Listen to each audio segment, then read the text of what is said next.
All right, it's working now. Sorry for the inconvenience, sir. No problem. Hello, how are you doing, Mr. Nanda? Good to see you. Always a pleasure to have you with us. Thank you. Hi, Isha, and good to see all of you. Hello, good evening. Good to see you. Can you see now? Is Dr. Shantakumar, Professor Shantakumar, does he have the access? I don't have the access. I'm trying to click my video. It says the same thing what it told my friend Rajkumar also. Uncle, could you please look into this as well? Law professors are always seeking access to justice, so Shantakumar including. All right. Can we please try once more? We've just made him a co-host. I think this should work now. Quickly.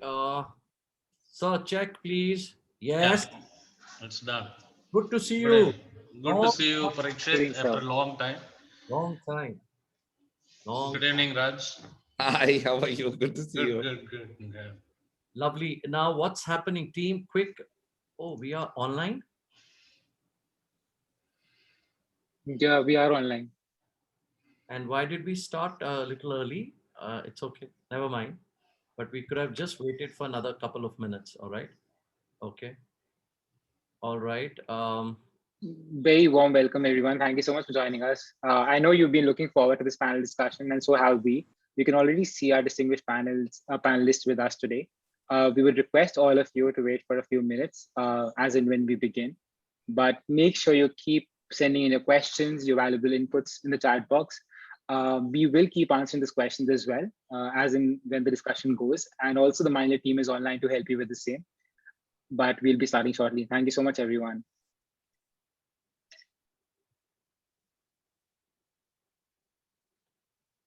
All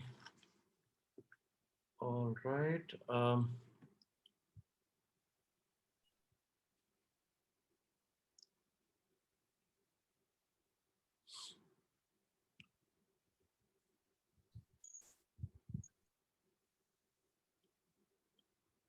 I think Dr. Rai is joining us. Abhishek, can you? Yeah, yes. Dr. Rai is also going to be here.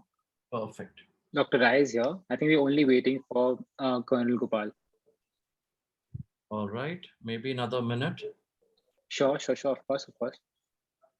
Once Dr. Rai joins, I'll take the honor of introducing all our panelists so we can get started when Sir is here as well.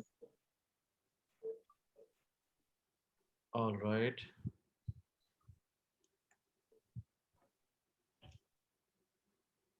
Good evening, everyone. Just bear with us, please.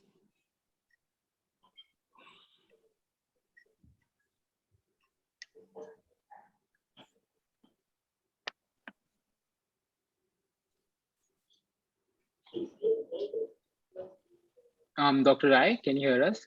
Yeah, I can hear you. Perfect, good evening, everyone. Hi, Pratik. Hi, Parikshit. Good evening. How are you? Good.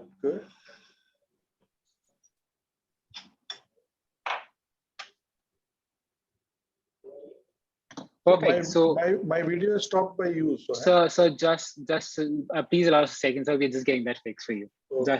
Just a moment. You'll be able to. Sure. I just wanted to check, Abhishek, who is the host right now? Isha, that's me. I have taken up the host. I'm just fixing. Okay, Raghu is there. Perfect. So Raghu, I think now we'll be able to take this forward. So Raghu, could you just give Dr. Sunil Rai access? Perfect. Sure. Thank you so much. A very good evening to all our lovely panelists, as well all the lovely participants who are extremely excited to hear all of you. We'll just start in another minute, and till then, of course, Abhishek can go ahead of course, I'll do that. Introductions. Perfect. Thank you so much, Isha, and thank you so much, everyone. Welcome to all the panelists once again. It's great having all of you. Now I'll take a few minutes and introduce all of you to our audience. First, we have with us Professor Dr. C. Rajkumar. Thank you so much, sir, for joining us. Professor Rajkumar, a Rhodes Scholar, is the founding Vice Chancellor of O.P. Jindal Global University in India. He was appointed as the Vice Chancellor at the age of 34 in 2009. When the university was established, Professor Kumar has academic qualifications from the University of Oxford, Harvard University, University of Hong Kong, University of Delhi, and Loyola College. Professor Rajkumar conceived the idea of establishing India's first global university, and with the visionary leadership and philanthropic support of Mr. Naveen Jindal, established GGU in Sonipat in 2009. JGU is one of the only 20 universities in India and the only non-STEM and non-medicine university which has been declared as an institution of eminence by the Government of India. Professor Kumar is an accomplished legal scholar and works in the fields of human rights and development, comparative constitutional law, terrorism and national security, corruption and governance, disaster management, legal education, and higher education. He has over 200 publications to his credit. So it's an honor to have you with us. Thank you so much. Thank you. We also have Dr. Sunil Rai with us. Dr. Rai is the Vice Chancellor of University of Petroleum and Energy Studies, UPES, a veteran academician. He has a vast experience of 42 years with 20 years in academics, 21 years with the Indian Navy, and 2 years in the corporate world. In his illustrious career in the world of academia, Dr. Rai has come to be known for designing and implementing plans that transform organizations. He's also a defense veteran and managed ships and technical establishments of Indian Navy in various capacities. An astute academician, Dr. Rai has been rated as the best faculty for 8 years in succession at national and foreign campuses. A proven thought leader and unbridled enthusiasm for work, he's an excellent communicator and a prolific speaker. He has addressed national and international conferences and has earned accolades for his skills and style of public speaking. Thank you so much, sir, for joining us. Thank you. Next, we have Professor Dr. S. Santakumar, who is the director at GNLU. Professor Dr. Santakumar is the director of Gujarat National Law University with about 30 years of teaching experience at prestigious universities, including Hidayatullah National Law University. He's an alumnus of Madras University, Chennai, where he earned his graduation, post-graduation, as well as the doctorate degree in law. Before joining the legal academia, he had practiced at the Madras High Court for 7 years. His areas of specialization are environmental law, human rights law, international law, and constitutional law. He has published a number of research articles on contemporary legal issues in various national and international journals and edited volumes. Recently, he was elected to represent South and West Asia at the IUCN Academy of Environmental Law. He had traveled around the globe extensively and had privilege of being invited to deliver lectures at 23 premier institutions around the world. Thank you so much, sir, for joining us. Lastly, we have Colonel Gopal Karunakaran with us as well. Thank you so much, sir, for joining us. Colonel Gopal is the CEO of Shiv Nadar School and Executive Director at Shiv Nadar University. His belief in education being a tool for social transformation has driven him to absorb a rich and diverse experience across all facets of school education, including policy, academia leadership, operations, and business, and has helped him gain important perspectives on the key drivers of the education sector in India. He has an MPhil and an MA from University of Madras and began a civilian journey in education space in the year 2008 as the Vice President of Indus World Schools of the Career Launcher Group, where he headed the group's K-12 school expansion drive. He joined Shiv Nadar School as director in 2011 and played a pivotal role in laying down a firm foundation for the institution. Along with an obsessive compulsion to read and write, he's a prolific public speaker. For an article about sport, he still wistfully believes he can play competitively at 61. Thank you so much, sir, for joining us. And of course, our host for the day, Mr. Parikshit Dhanda. A lot of you have seen him today. He's a familiar face, but I'll take a second to introduce him as well. Professionally trained from Harvard University, Parikshit sir is one of the leading life coaches, motivational speakers, and career coaches in the country. With over 20 years of experience, he has mentored and trained more than 2 million students across domains and regions. Understanding students' aspirations along with aptitude and motivation to motivating them to achieve excellence has kept him busy for over 2 decades. Thank you so much, Parikshit sir, and a very warm welcome to everyone. Over to you, sir. Thank you. Thank you, Abhishek, for a very warm welcome. And I know Abhishek has welcomed you, and I personally welcome Colonel Gopal, Dr. Raj, Dr. Rai, and Dr. Santakumar. By the way, before we start, I must confess and share that I have known them in personal and professional capacity, and we go back, many of us go back, my God, many, many years. So it's been a privilege. And just for all our participants, if you happen to be young budding professionals, and if you get a chance to just look at their CVs, all right, and their academic and professional accomplishments, it is like an industry in itself, all right? So let's start today's proceedings. And therefore, the topic is unprecedented impact of COVID on education. Now, today, a lot of us would be thinking that we are only going to talk about COVID and how COVID has impacted. We've talked about COVID in many ways already. So therefore, we will give it a very different spin and twist. And we are lucky that we have educational leaders, big leaders in the educational forum, and they're all here with us. My first question, Dr. Raj, if we could start with you, right? And then we will go to our esteemed other esteemed panelists, is what are the lessons for institutions, especially the higher educational institutions? What are those lessons from the pandemic situation? If you could start the discussion, please. Thank you very much, Mr. Danda. And also I want to, first of all, congratulate ICCC for taking this fantastic initiative to organize this panel discussion. Also, congratulations to Mindler and EW for putting this together. Well, you know, one of the things that all of us have learned is that we need to recognize the importance of institutional resilience. You know, a crisis of this magnitude, the entire education system was shaken up. Most institutions, if not all of them, were simply not prepared. So the first lesson that we have all learned is how do we build institutional resilience so that we can overcome a crisis of this magnitude. The second important lessons that we learned from this is that to what extent our internal preparedness has led to putting in resources that can ensure that the learning ecosystem is not affected even during the pandemic. This requires a whole set of reimagination of the educational project itself and how institutions were prepared before and are quickly ready to change in a relatively short span of time.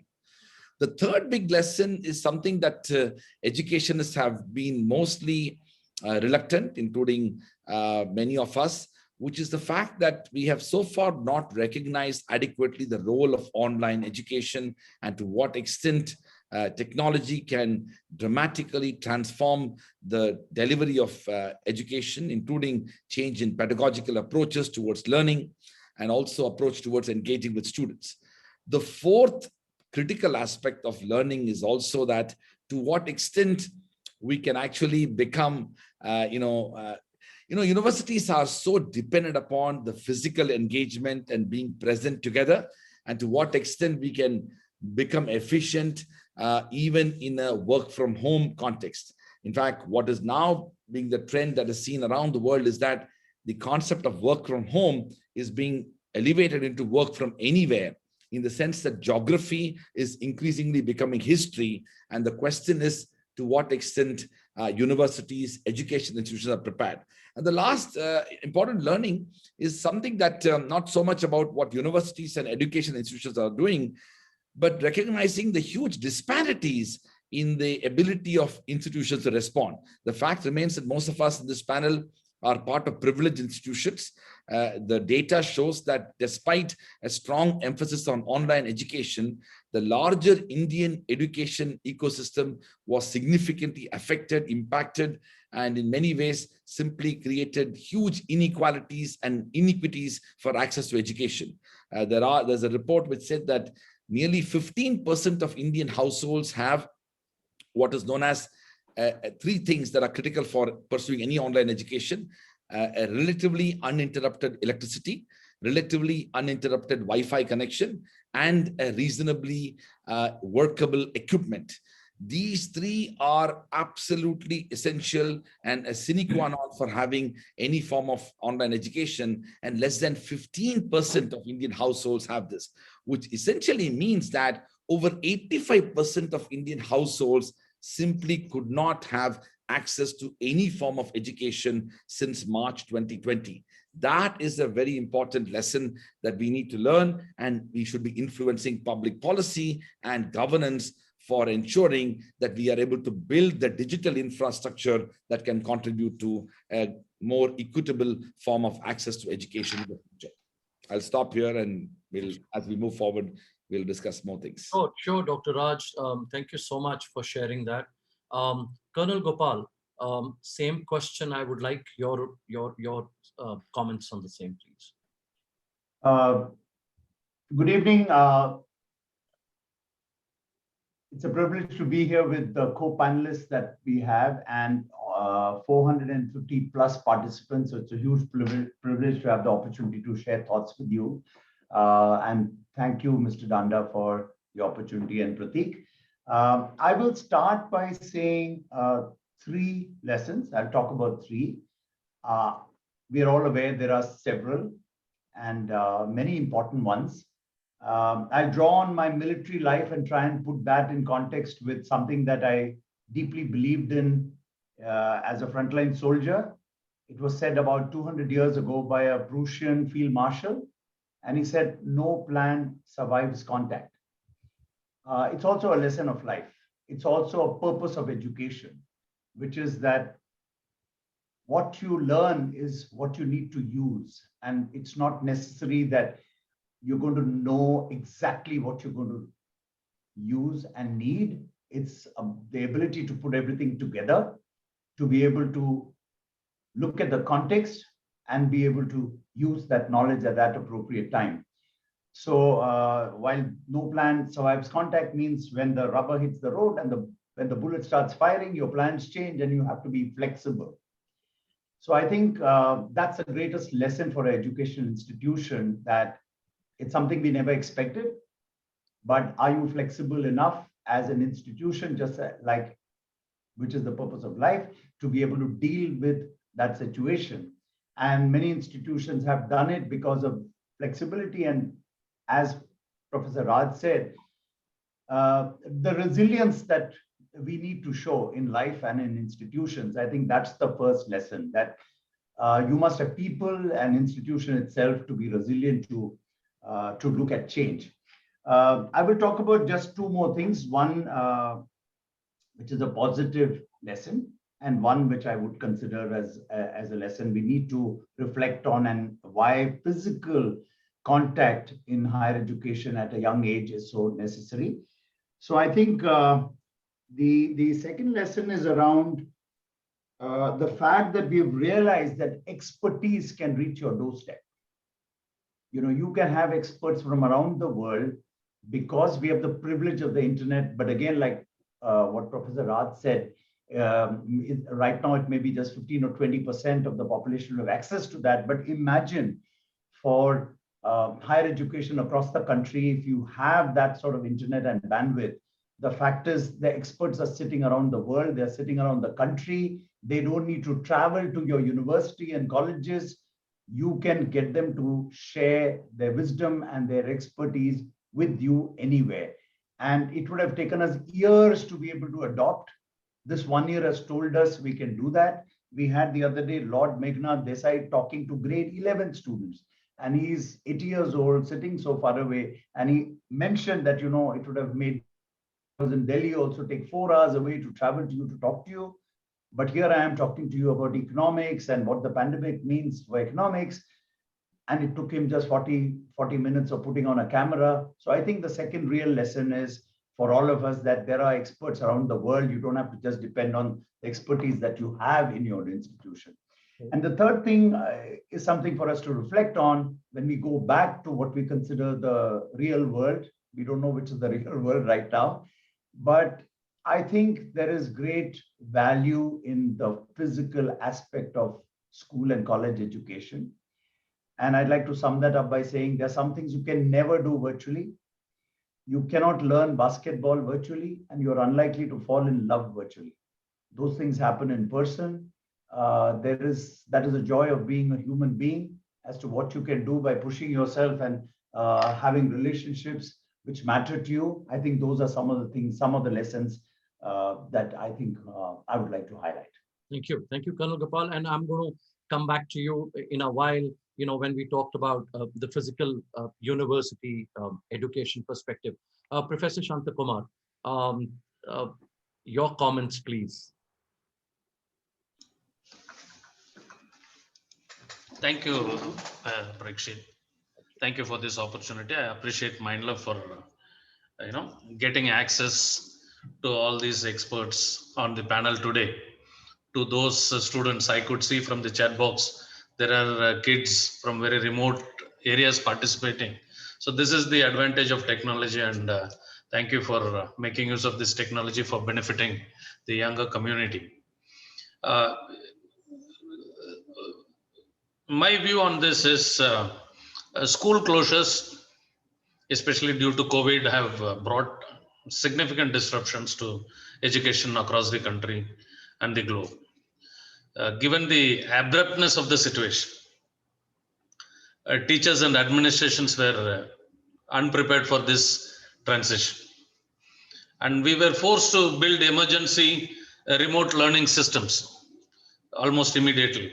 Of course, talking about elite universities, things were quite easy for them. Most of the public universities and universities with very little resource, it was a major challenge. And these challenges of this university directly and indirectly affected the community of learners associated with those universities. This is something which we need to realize. Unfortunately, despite the best efforts to set up a supportive remote learning experience with the help of Google and all these things, because many of the universities did not have the resource to buy their own platforms like Zoom or WebEx or something, people were still, I can see still many universities are relying upon Google Meet and other things. So despite these best efforts to set up a supportive remote learning experience, evidence is emerging to show that school closures have resulted in actual learning losses.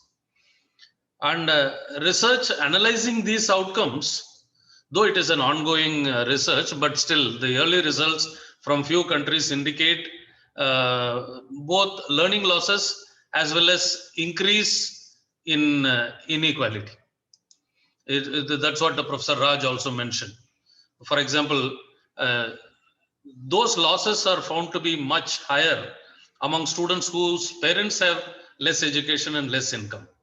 A finding which was reinforced by a study showing that children from socio-economically advantaged families have received more parental support because of this work from home, because of the family time together with their studies during the school closure period.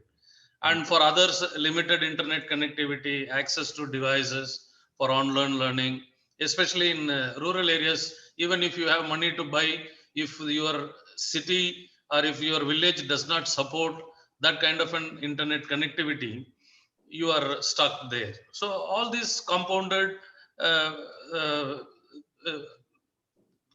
the problem, and we had to face a lot of challenges because of this. So again, it has long been known that a decrease in, as rightly pointed out by Colonel, that certain things you will have to go to the classroom to learn, like Sir was giving example of basketball. Right. So right. Similarly, decrease in knowledge, skills, attitude is something which you can learn when you are in your classroom. So these will be associated with the future declines in employment. So in the absence of any intervention, the learning losses arising from the COVID pandemic are likely to have a long-term compounding negative effect on many children's future well-being. So these learning losses could actually translate into less access to higher education, because they might not be competent enough to progress towards higher education, lower labor market participation, and lower future earnings. So there are multiple things. I think I will leave it here, and then I'll be happy to answer questions. Thank you. I'm actually, listening to Professor Raj, Colonel Gopal, and you. I think my next question becomes very, very important. But before that, Dr. Rai, what are your thoughts on this? Thank you, Prakshit. It's such a pleasure to join this elite panel. I express my sincere thanks to Mindler, ICCC, and EW for giving us this opportunity to be amongst the best thinking brains as far as the education in the country and the world is concerned. So thank you very much for giving us this opportunity. very well covered by the three experts who have just expressed their views. I will say first ditto to all that. And the second one is I will just express few of my viewpoints. What I have learned, of course, I happen to be in the privileged place where the infrastructure was already set. So IT was set. It was not so much of a challenge, but there are some lessons that have been learned. The first lesson that we have learned as a faculty group is that the importance of content and relevance. In the class, of course, we can make it up with by mannerisms, by, adjusting our examples and so on and so forth.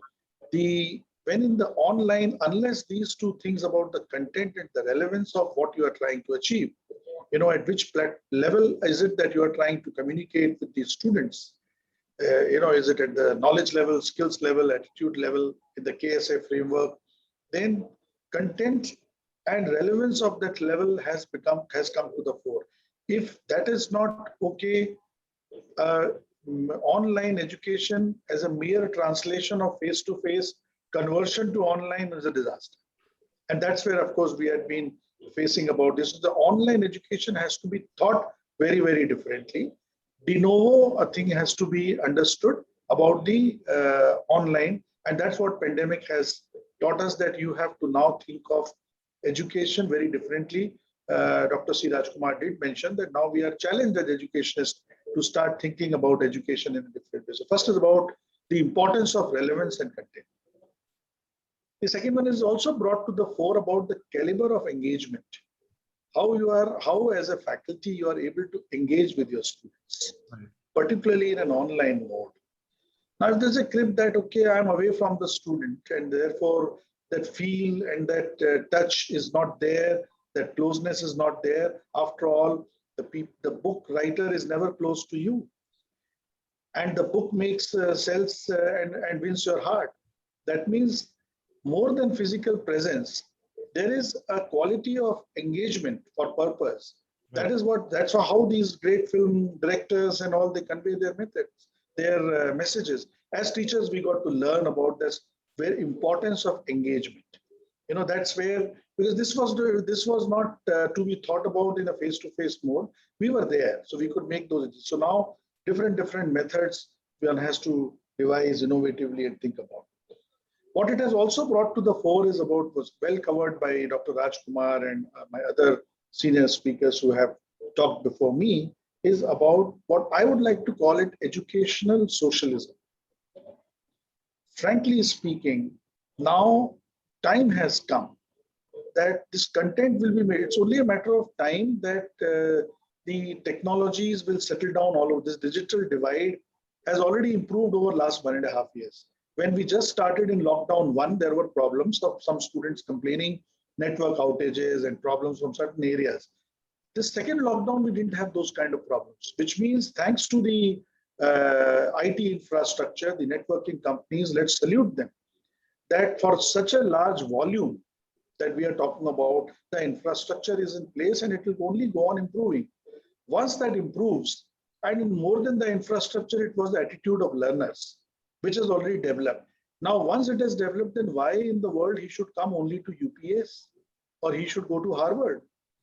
He can go from anywhere, and Upgrad is already talking about it. You can pick up things from anywhere in the world. This is what I call is education socialism. So to go to Harvard, it will cost you so many lakhs of dollars.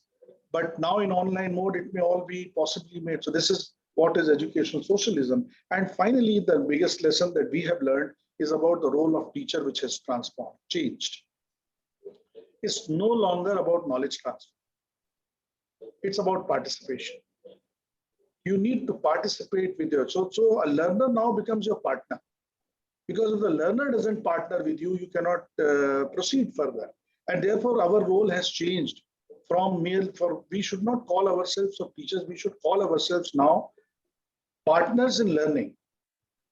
So we talk of these cliche statements of learner-centric and all that, it has now come to the fore. So these are the 4 lessons that is my take from these experiences from the pandemic. Thank you, Prikshit.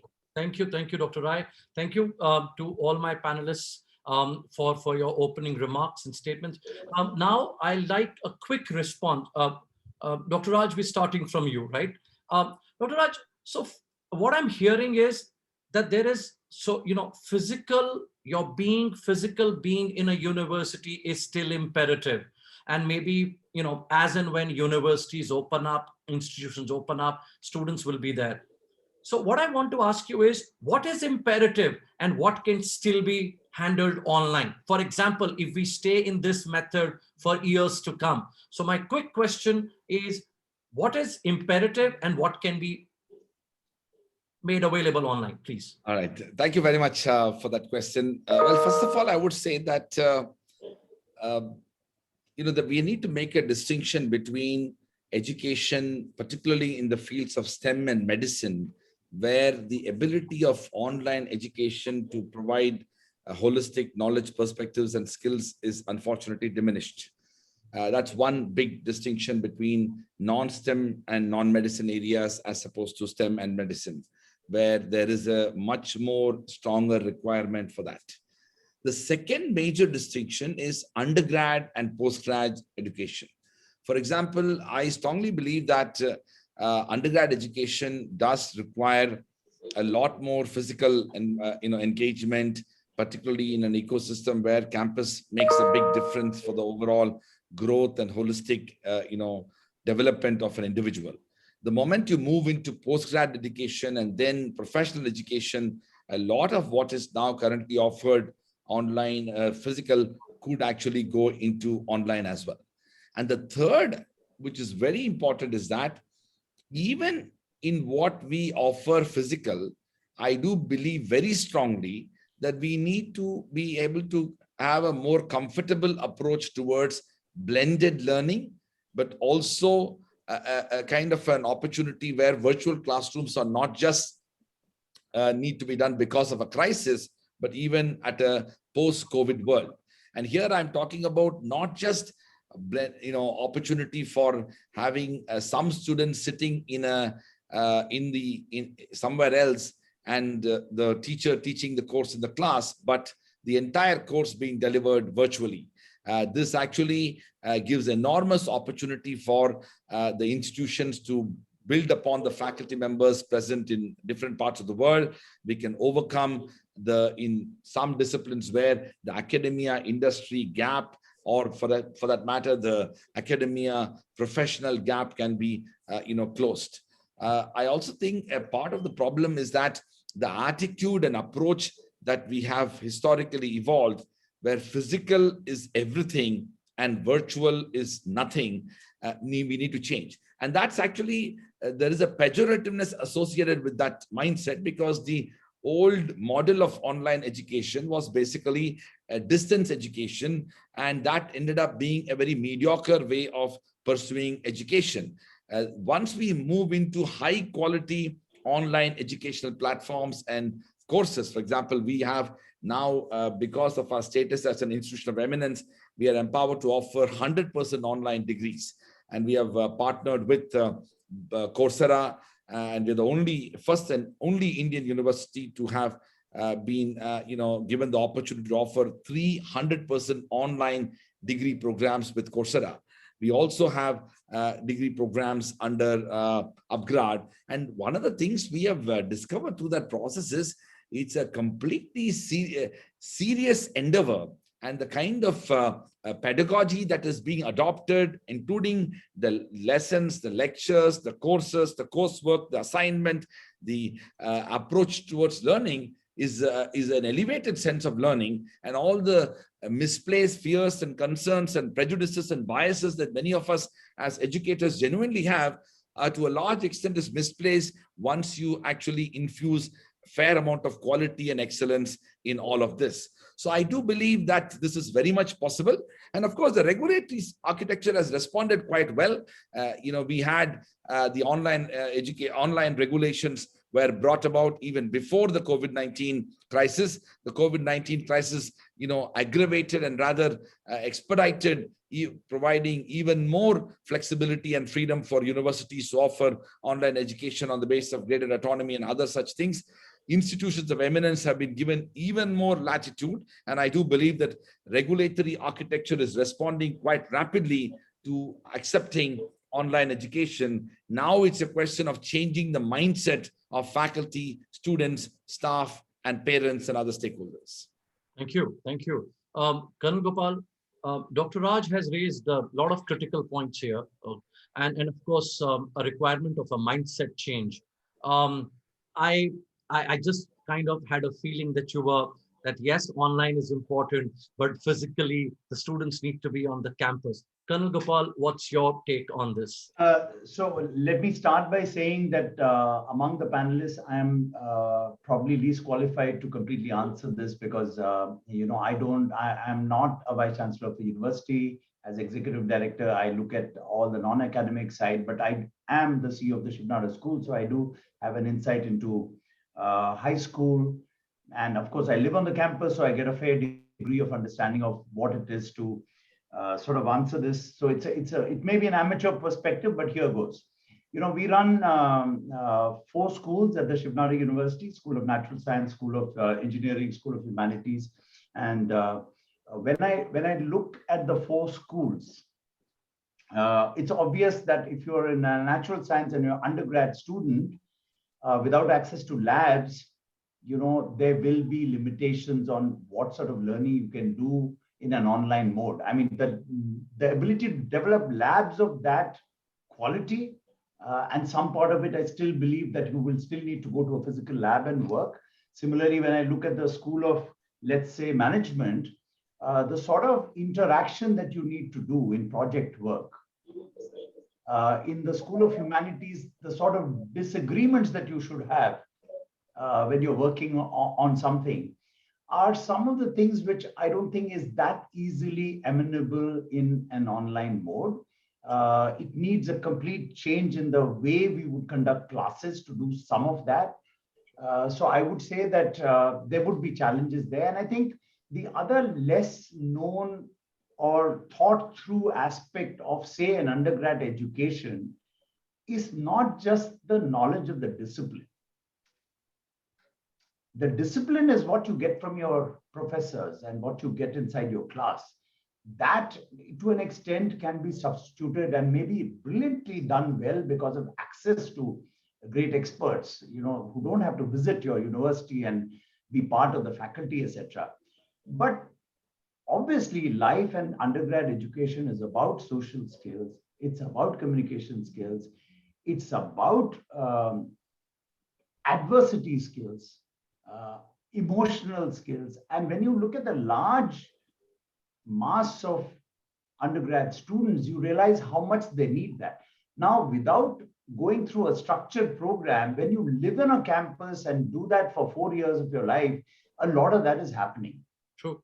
Your sports and clubs and societies and interacting with each other, etc. So I think I would say that there is a great deal of limitations in the online mode at the undergrad level, but the access is incredible. So I suppose at postgraduate level or the PhD level, a lot can happen. It also depends on the respective discipline. Some disciplines are quite open to very high quality online education. I would guess some are not. And some life skills you cannot have through an online mode.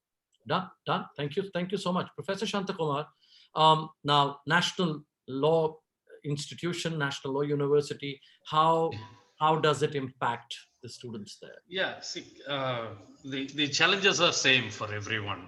In fact, only the level varies from one institution to another institution, but the challenges remain same. So the point that I want to say is, how do we mitigate these challenges? Right. So to mitigate these challenges, while also building a more resilient system that can withstand future crises, there are 3 important things that I wish to recommend. Right. One is, as Colonel was emphasizing, that everything can't be online. That's what Professor Raj also tried to mention. We need to resort to a blended mode. So therefore, whenever we reopen our campuses for physical classes, The first thing is universities need to organize some learning recovery programs to bridge the gap.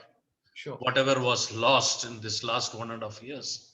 You can't directly teach them something advanced when they were not very clear as to the basics of what they ought to have been clear about.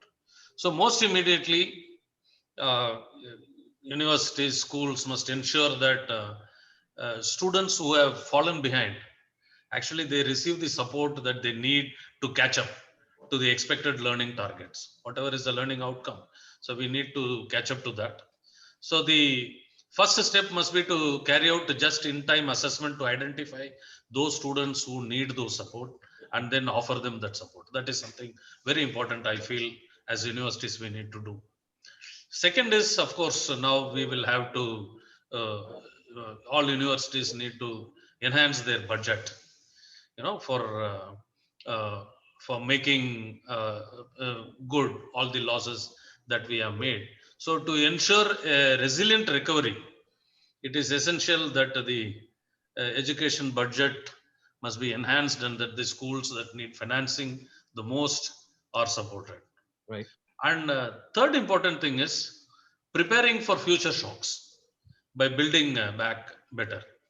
So it is imperative that we not only recover from this pandemic, but that we use this experience to become better prepared for future crises. So to support the same, we need to build capacity to provide blended models of education. The earlier speakers were talking about, Professor Roy was talking about the need to train teachers to teach, especially, we did not know how to, many teachers were technically handicapped. They could not even log into a Zoom account to conduct their classes, and they were not able to use the LMS properly. So we need to equip all those things. So school should be better prepared to switch easily between face-to-face and remote learning as needed. I think these are some of the most important things, and therefore using the post-pandemic period to rebuild the education system and making them resilient is a priority. Dr. Rai, if I figure out what Professor Shantakumar is saying, we also have to kind of, we don't know if the situation is going to, today it looks better, but there could be a possibility, maybe another online year or maybe another year or two. So my question is, again, back to the same question, how much, I agree that all of you are talking about that, yes, if we have to move online, if the attitude or the mindset change or the better infrastructure, better online, it's all good. But how badly are we going to be impacted if the physicality remains out of question for another year or two? All right, thanks, Prakshit. There's a very nice term which Dr. Shantakumar had used. I just had some, the term is learning recovery, which we will have to get when.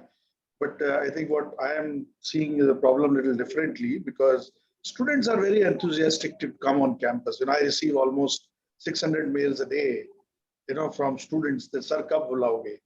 The problem is some of my faculty colleagues are not really ready to come back to campus. So I think it is learning recovery, says sir. We have a little bit of a challenge also about teaching recovery or teachers recovery after all this. So that was said in a lighter tone, because most of the people have actually got used to it and they are able to deliver. But Prakshit, what you said is absolutely we need to, and this was also mentioned by Dr. Shantakumar and my other colleagues, is that we really do not know for how long we need to stem this situation. It's they're already talking of third wave.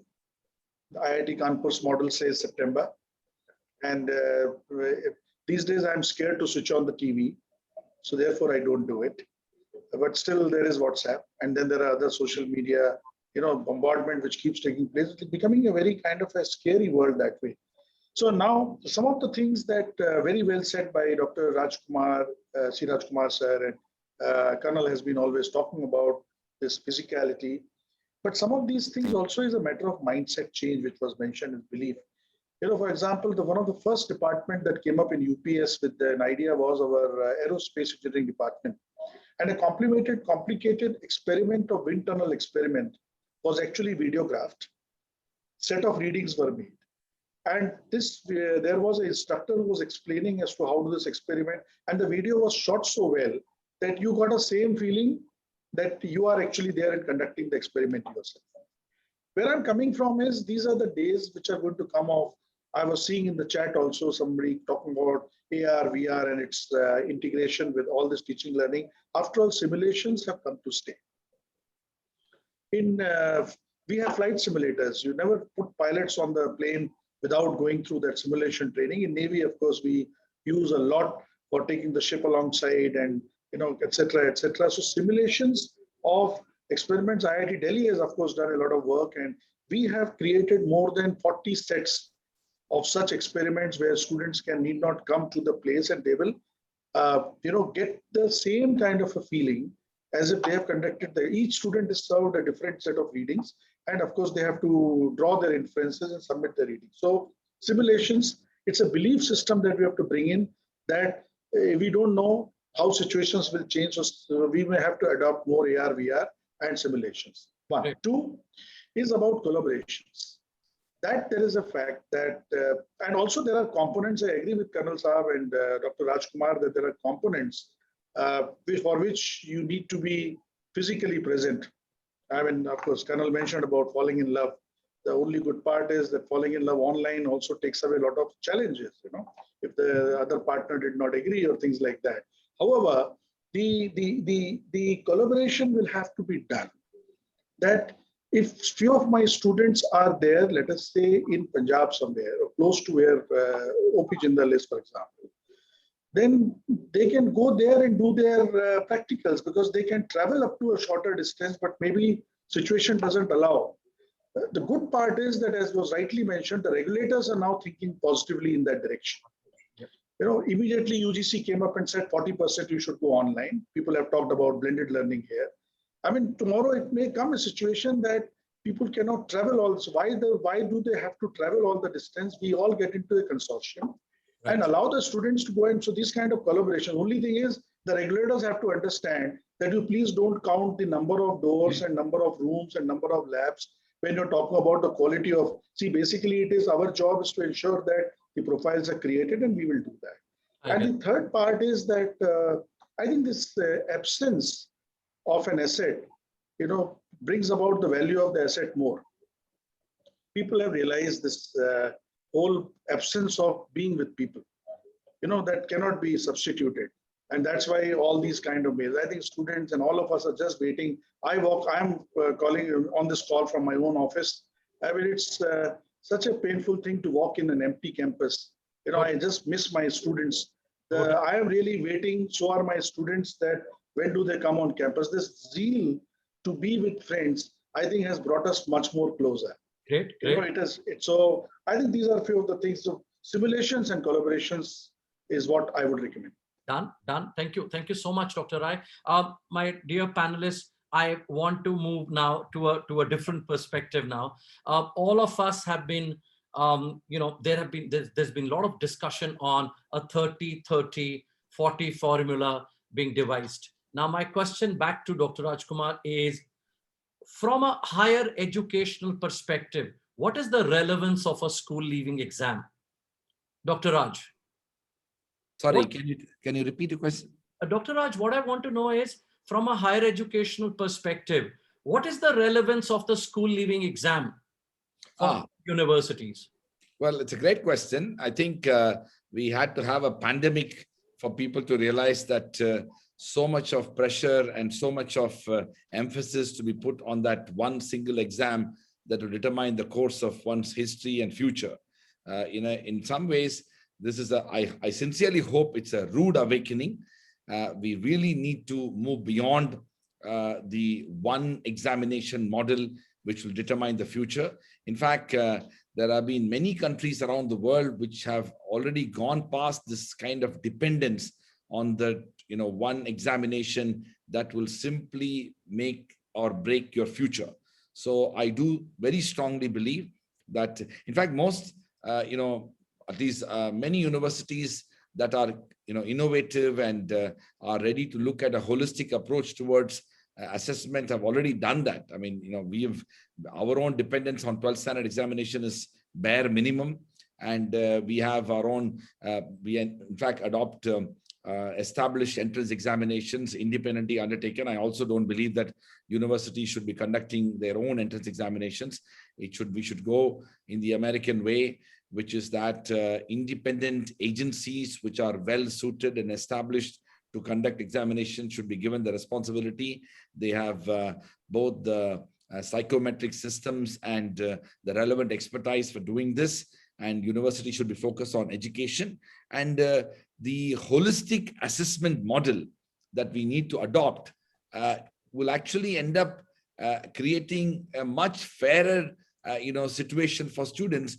Because one of the things that I have noticed, and all of us know this, my own alma mater, Delhi University, undergrad college admissions, every year when I see that, people who secure 98 and 99% are still struggling to get admission to the courses they want. And those who get 90% are made to feel that they have failed and they have no hope in life. This is what the 12th standard examination has done. We really need to change the model, change the approach.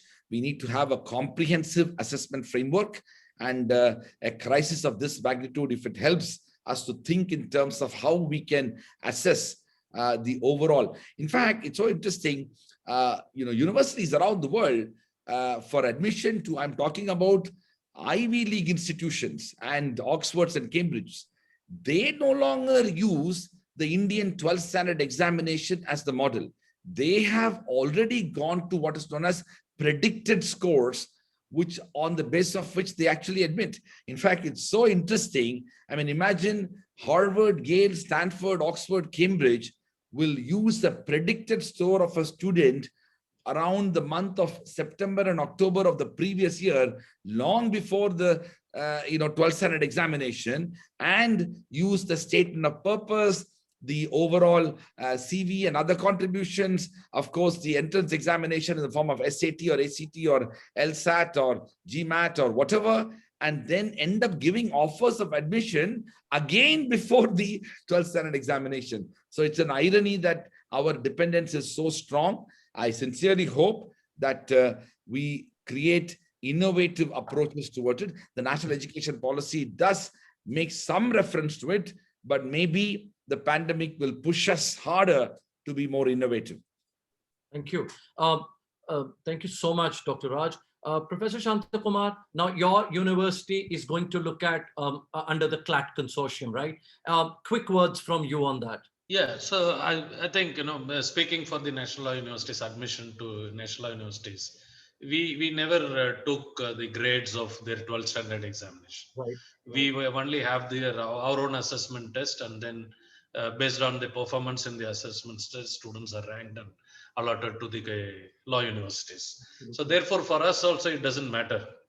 So what we need is that you must have completed 12th standard successfully. A mere pass is sufficient to enter into any of the NLUs.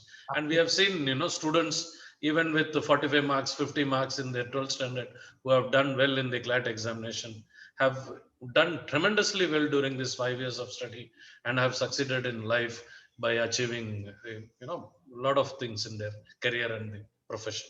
So I don't also would want to add weightage to this meaningless examination that what we have. Thank you. My question to Dr. Rai and Colonel Gopal, quick inputs from you. Dr. Raj, OP Jindal, I mean, 12th exam is not a big thing, right? I mean, from national law schools, again, entrance exam is the only criteria. You crack it, whether you got a 50 or a 90 does not matter. Important part is exam. And I believe, Colonel Gopal, in your university also, it's a similar structure? Yeah. So I couldn't agree more with Professor Raj as well as Professor Shantakumar. I think the 12th class leaving exam system that we have in the country is absolutely outdated. It's not up to date with the times. And I think most progressive universities now have already changed and adopted to that. Delhi University has a problem to have any alternate examination system, which should be actually horses for courses. They should know for which course and what sort of aptitude testing they should do for a chemistry program or an international relations program, rather than take best 4 or best 5 from a school leaving exam. So I couldn't agree with you more. I think the other aspect is, and this is probably an area where I'm probably a little more suited to answer, because I've been part of the Shivnada schools for the last 10 years. And, we actually say in the Shivnada school, we also do well in exams. That's the line we take, because we see that school education is a lot more than this end of the year exam. So I think there is a huge need to change. Every university should adopt to what sort of assessment system they need. But there could be a case for a national sort of an entrance test, depending on the program. I would say it's very dependent on the type of program but I think one of the really interesting points is that, we tend to assess what can be assessed. What is difficult to assess, we tend to not assess, but they could be incredibly important life skills. So I think today's technology allows you to be able to assess a lot of other things, the things I was talking about, whether it's social quotient, emotional quotient, how to deal with this adversity, how creative you are. Can you assess those sort of things? Because some programs require you to be good at those areas. And I think those we tend not to assess, and then we leave out a very important part of education from the assessment system. So the education system only focuses on what can be assessed, and that's where the problem is. Thank you. Thank you. Dr. Rai, quick 1-minute response, because I again want to come back to a very important question about toppers in the education system. So your comments, I know your university also does not give too much of or much weightage to the exams, the 12th class exams. Is that correct? Absolutely. So school leaving certification, what it is to us is in the similar way the degrees are to the industry. Industry is giving away the way of hiring talent. I am in touch with a lot of my industry colleagues, and they say they would much rather go to this hackathon and pick up engineers from there, rather than trying to see somebody from the degree. So I think the relevance of degrees is giving way to the importance of skills. And there are ways, as was mentioned by Colonel Saab and others, that there are ways of today the technology and methodology permits that you can comprehensively assess. And this is an experiment which was very well explained by Dr. Rajkumar. The US universities are doing it. We do it here at UPS. And I will just take 30 seconds more that at SP Jain, my earlier institution where I worked, where I met Prikshit the first time, was basically we took a total departure of selecting students to SP Jain. And CAT was one of the last. CAT was actually being used only to sort the selected list in the ascending order, basically just to see who all we don't pick up. So that's how we were using the CAT. We were actually using other things like experience, social quotient, and we had our own ways of deciding the work experience and things like that in a very comprehensive way. So I think the relevance of these certifications is losing their shine, and they are no longer relevant. Thank you. Thank you so much. Professor Kumar, Professor Shanta Kumar, a question. So there is a input-output problem. Okay, so after say 12, 13 years of education, a student comes to you and of course to all your universities, right? Now that person stays with you for 5 years. Now my question is to all of you, whether they stay with you for 3 year or a 4 year or a 5 year thing, say the student is a board topper or a 95, 97% student. What I want to understand is now input and then output. By the time you send them back to the industry, do the toppers, the school leaving certificate toppers, do they really cut ice at the output level is my question, please. Yeah, that's a nice question. And in fact, Dr. Roy in his previous address had actually addressed that question. Nowadays, companies which come to recruit, who actually assess the output, right, irrespective of the grade sheet that what we give, the firms that they come to recruit, actually they look into all the skills of the students, by talking to them, understanding their understanding of the law and their application skills and all these things. So actually, the grades that what you get is the importance is getting diminished nowadays. So a student with a very high grade in 12th standard, so obviously need not be the topper of the batch when he graduates. And there are a lot of things that happens during this 5 years. It transforms them completely, and a new perspective on education comes to them. So they stop rote learning, and then they stop. They apply their critical thinking skills, and then a different kind of breed of people emerge as toppers. Not those guys who have actually got 90s or 95s. So that is the thing. Thank you. Thank you, Professor Shantakumar. Dr. Raj, in your experience, what would you like to share? So students with tons and tons of marks at the school level come to your university. What is your experience in this regard? Dr. Raj. Well, I mean, I think when it comes to looking at assessment, one of the things that we should be conscious of is that there is not one size fits all policy. We really need to look at, and this is where there's not much of innovation that has happened in India. We have seen a situation where countries around the world are able to look at how different forms of lived experiences of students have been taken into account while determining the admissions decisions. Unfortunately, and now listen, let me be very candid with you. One of the reasons why in India we have adopted a more traditional form of determining, admissions is that we are genuinely conscious of the fact that any other method will be subject to abuse, and also all kinds of externalities will get intervened, and we will have an admission process which will lack integrity and credibility. So the best thing that all of us would like to be, if you are an IIT director or an IIM director, it's the best thing for them to say is that, you know what, we have nothing to do with it. There's an entrance examination. We blindly follow that and give admission to people. So the heart of the problem for which we are adopting our solution is that to what extent we can infuse integrity into the admissions process so that the stakeholders, including students and parents and others, believe that this is a credible process. And now, one of the things, not that these top institutions around the world are completely free from occasional issues that will come in admission process, but to a large extent, the stakeholders believe in the fact that the most meritorious people and merit determined in whatever criteria that the institution has do get admission, and those who don't deserve don't get admission. Of course, on top of it, you add this entire issue of corruption, including capitation fees and cash-based transactions and all kinds of dubiousness in private universities and education institutions.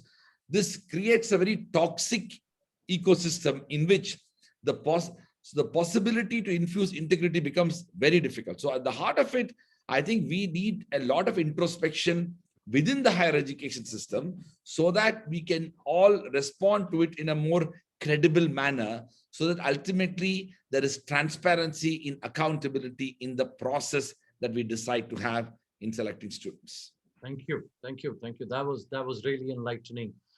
Colonel Gopal and Dr. Rai, I have a different question for you. And of course, if you want to talk about the previous question, you can definitely share that. My question is, if I am a student who's getting admission in the year 2021, and say I'll graduate in 2024, 25, 26, and maybe then go to the industry. Basically, I'm making a career in late 20s and early 30s. 2030s is when I'm making my career. My question to you is, in your experience and with the change, a completely paradigm shift in the workforce, what is it that the modern workforce require? Colonel Gopal, let's start with you. What is it that the modern workforce or the workforce of tomorrow, what would they require? So So it's obvious that, in a very direct way to answer that is what we just discussed, which is when companies come to universities, what are they trying to do? What they're trying to do is to determine whether a particular student will fit in well into their workforce, right? So obviously one clear answer is, what are they looking for? Now, one is, sure, there is a question around, okay, what is the CGPA? They look at some sort of a baseline CGPA, just like in admissions in Shiv Nara University, we say baseline 12th class exam. It could be 60%. And one of the co-panelists said that we just make sure that they pass the exam. So similarly, there is a little reference to that. But I think it depends a great deal on the industry. For example, a tech company would look at core skills. So they're looking at those core skills. But the interesting part is the group discussions, the sort of interview process, the psychometric testing is obviously looking for many other skills. So that's what clearly determines that there could be social skills, there could be communication skills, and there could be a whole set of skills that they would look for. It's interesting that you can have a big consulting firm coming and picking up somebody from the computer science students. It doesn't look as if there's a correlation between the skills that the student learned over 4 years to what you need in Goldman Sachs. But obviously they're looking for computational skills, analytical skills, the broad intelligence, creativity. So I think though there is a whole set of skills like that you see. But speaking on the other side from being somebody who's, let's say, employed a lot of people and interviewed, etc., I think the basic core skills which are necessary to survive and flower and flourish in the adult world should be part of great education, which is creativity, which is, as I've often now said today, adversity skills, social skills, maturity, I would even say a sense of humor. Now, how do you bring those into a college education? So when you do clubs and societies and research work and projects together is where all this is coming through. And I'm as was read out, I'm a huge believer in sport. I think sport teaches incredible amount of skills which will help you survive and flower and flourish in the world. And those are the sort of things I think which are looked for and greatly valued in the workforce. Thank you. Very well said, Colonel Gopal. Dr. Rai, what's your take on this?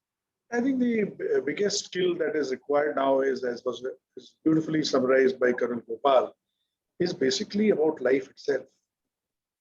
Somebody said in this pandemic, and we have a group from my NDA group of the 54th course, and every day morning, there is only one message, we are still there, So frankly speaking, we have at UPS realized that what is it that will be required by the youngsters to be able to, to talk of the term VUCA world, which is already there and is going to become more VUCA as the times come. And therefore, we at UPS are investing out of 164 credits that a student has to earn to complete the BTech program, 48 credits, mind you. It's almost more than it's touching 40% is spent on School for Life. And all our programs, whether you are doing law, engineering, design, or whatever, 48 credits of School for Life. And School for Life is all about life. It's all about creativity, communication, empathy, environment, sustainability, not losing heart, not committing suicide, and all those kind of things. You just learn how to live well, that's all. You live well, rest everything will fall in place. So I think the biggest quality that the youngsters need is to value life, enjoy life, and use this life for a better world. The talking of gold medals and all is history. Then just saying that when you start talking more about history, performance is a problem, because you need to perform today, here and now. And its history is good, of course. You had been a gold medalist. I was a gold medalist, all right?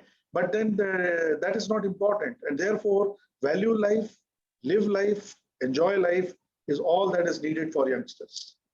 Thank you. Thank you.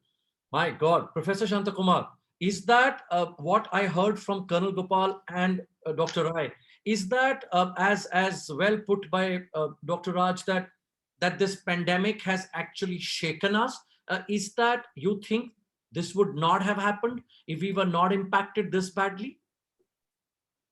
Definitely, yeah. We have learned our lessons, and then we were very resilient enough to uh, come back to normalcy as early as possible, and we were trying to do everything best so that the teaching learning process doesn't get hampered, so that the career of the students doesn't get hampered. So we did everything possible quickly. Thank you. Dr. Raj, I'm back to you again.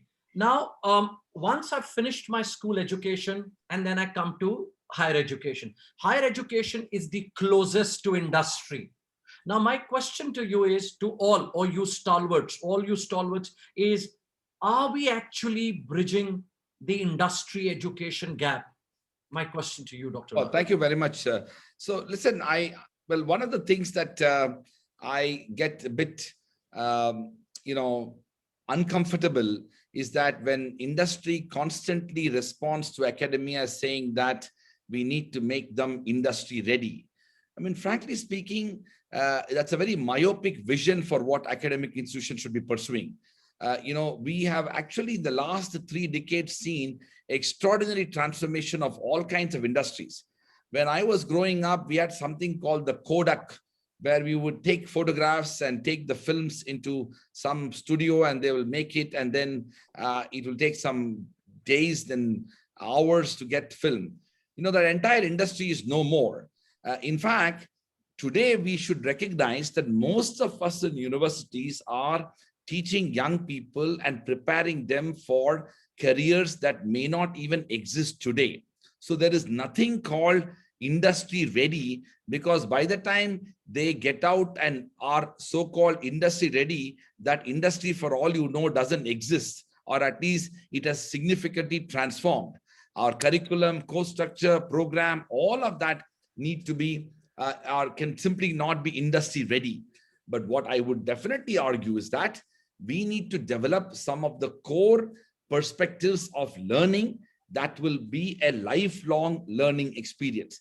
We need to ensure that the pedagogical approaches towards the learning process is such that the young people who are being educated in universities are able to understand how to learn in the future.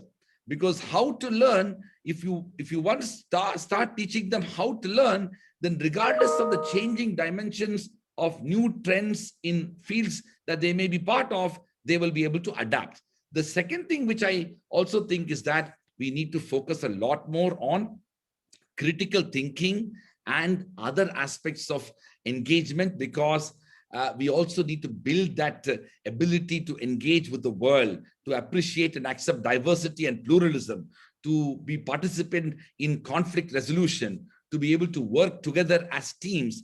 These are things that are far more important, and these are not what we pejoratively call soft skills. These are not soft skills. These are so critical and central to the future of our lives and society. So we need to bring them as a part of our curriculum and course structure, and our entire learning process need to do justice to that. So in a way, the so-called industry-ready model that we sometimes use is actually a flawed model. We need to prepare our students to be able to pursue a range of career options, some of which don't exist. We need to make them adaptable. We need to make them resilient, and we need to be able to have certain skill sets that are going to transcend time and space. Thank you. Thank you. That was very, very insightful. And I can vouch for the level of interaction that all of us are having. Our participants would be enjoying it thoroughly. Professor Shantakumar, Dr. Rai, Colonel Gopal, for your last comments on this industry readiness, please. Professor Shantakumar. Yes, Parikshit, I completely agree with Dr. Raj when he said that, as a university, See, we are not an ITI where we train some students for a particular trade. We are a university, and the universe, we should equip them to face the universe with all challenges and everything that comes in a way. So you will never know. Like, for example, some student graduate, not everybody from a law school would want to go to the court for joining litigation. Some would want to become a civil servant. So some would want to become a judge. Some would want to be an entrepreneur. So some would go and do something else.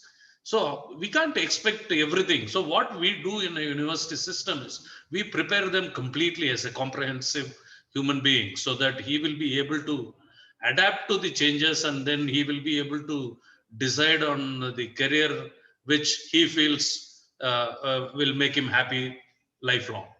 So that is what the universities are for. That's what we need to understand, the difference between ITIs and universities. Here we prepare them for life. Thank you. Thank you. Wonderful. Wonderful. Dr. Rai. Yeah, I think I agree with all these things what we have been just talking about is, but the very question is that I think there is a warning that I keep getting such thoughts very often. There's a warning to industry and also to academia. My question to industry is, are you future ready? Dr. Rajkumar talked about Kodak is no longer there. Remington typewriter is no longer there. All those things have gone. There is a totally different next 5 years. If there may be no laptop, for example, it's quite possible. So is the industry ready for the future? Is what the question I will ask the industry, because tomorrow both industry and academia should please understand times will change in next 5 years is what I have a feeling. Industry will not be selecting students, professionals, and as universities, we will not be selecting students to come to university. Students will select which university to go, for how long, and for what specific aspect. And similarly, these job seekers will also will actually be selecting the industry that they want to work for how long. So let's not worry about whether students are industry ready or not. Is industry and academia ready for the future is the question. Beautiful. Beautiful. Colonel Gopal. I think, Parikshit, this probably needs another 2 hours. But I think the short answer and what I've learned is that it is very symbiotic. I think it is important for higher education institutions to be conscious of what the industry is looking for. It's important for the industry to understand the sort of students that they need. But it's the same story. If the 12th class exam is less relevant for college admission, it's the same thing. Why does industry then come and do their own placement process and not just depend on your CGPA to be able to take them? So are they being myopic? Industry, I would think, is a little ahead in looking at the future, because they will not survive. It's a question of their survival. They have to be constantly looking ahead. And those who don't will not survive. The Kodaks of the world will not survive. There are big ones who have failed and small ones who have failed. But I think industry is often a lot more conscious of whether they're really nimble and flexible. And I think academic institutions take longer to be nimble and flexible about the needs, because at the end of the day, here's a simple question also. When a young man joins a college or a university, what's he looking for at the exit? And it may be an uncomfortable question to answer, but obviously he's looking for a job. And not in every field. If you're in School of Natural Science, you're looking for higher education. If you're in humanities, you could be doing something else. But many fields, many disciplines, they're looking for a particular job, and therefore there is a need to understand what the industry also needs. But I think I agree with the panelists also that if you're very short-sighted about it, then you're not really understanding the role of education at a higher education institution. Thank you. Thank you, Colonel Gopal. Thank you, Dr. Raj, Professor Shantakumar, Dr. Rai, Colonel Gopal. Thank you so much. And dear participants, I can't tell you, when I'm looking at the future, I'm actually thinking, why did I graduate in the 1990s? I could have waited till 2020s. It's a perfect time for you to be a part of the academia and the industry and to dream the impossible. And whatever career you want to carve out for yourself, it's just a possibility today, not when we did not have the luxury of not only career guidance, so many options to play around with. Thank you so much, our esteemed panelists. And oh my God, what an insightful discussion.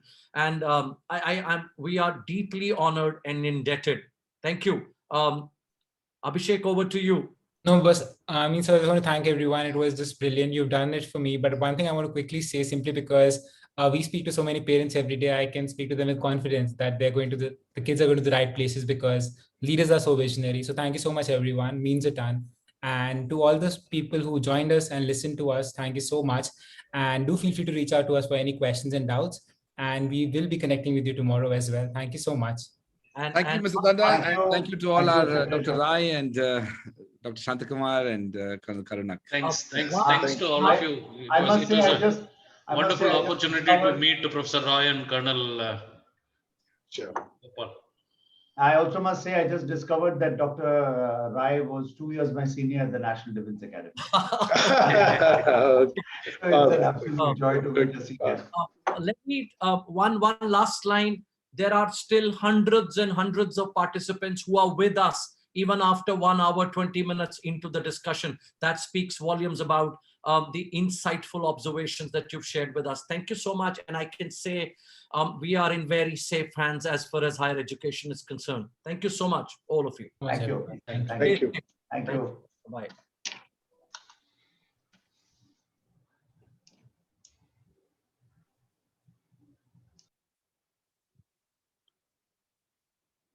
All right. Is there any announcement for tomorrow's, what time they need to join? For everyone, just want to say that please remember to stick by the schedule. Be there by 8:45.